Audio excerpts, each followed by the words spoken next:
नमस्कार भक्तों। एक बार फिर से स्वागत है आपका इस भक्ति रस चैनल में।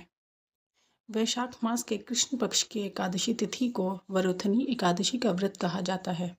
इस दिन भगवान मधुसूदन के स्वरूप की उपासना की जाती है और वरुथनी एकादशी व्रत की कथा का श्रवण किया जाता है।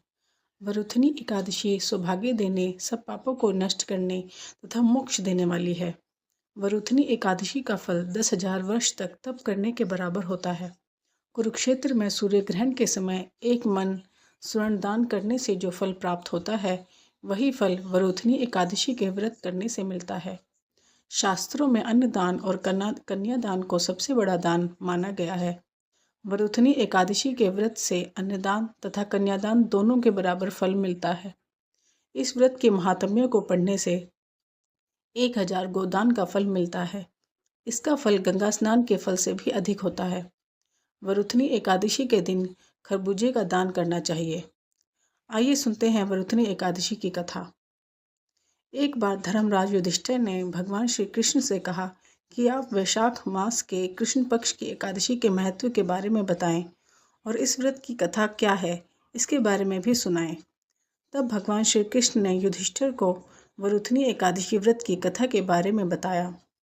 प्राचीन काल में मानधाता नाम का एक राजा था, जो नर्मदा नदी के तट पर राज्य करता था। वह एक तपस्वी तथा दानशील राजा था। एक दिन वह जंगल में तपस्या करने के लिए चला गया। वह जंगल में एक स्थान पर तपस्या करने लगा, तभी वहाँ एक भालू आया। वह राजा मानधाता के पैर को चबाने लगा, लेकिन राजा तपस्या में लीन रहा। भालू राजा को घसीटने लगा और जंगल के अंदर लेकर चला गया। भालू के इस व्यवहार से राजा बहुत डर गया था। उसने मन ही मन भगवान विष्णु से रक्षा की प्रार्थना की।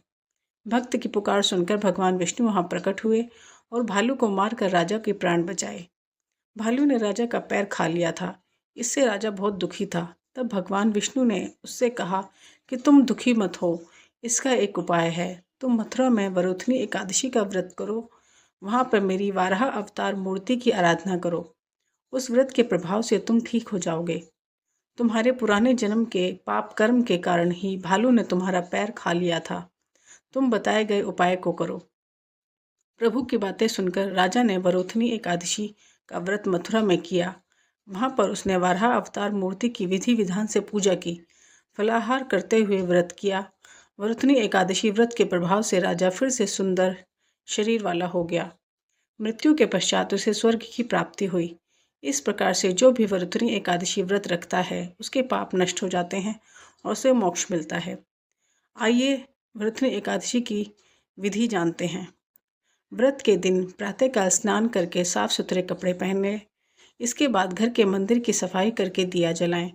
अब भगवान विष्णु को शुद्ध जल या गंगा जल से स्नान कराएं और नए वस्त्र धारण करवाएं। अब भगवान विष्णु की विधिवत पूजा अर्चना करें। भगवान नारायण की मूर्ति पर तुलसी, दुर्वा, बेलपत्र और शमी पत्र अर्पित करें। इसके बाद विष्णु जी को केला, हलवा और खीर का भोग लगाएं। विष्णु जी की आरती के साथ पूजा का समापन करें। एकादशी के अगले दिन अपना व्रत खोलें। जय श्री विष्णु भगवान की।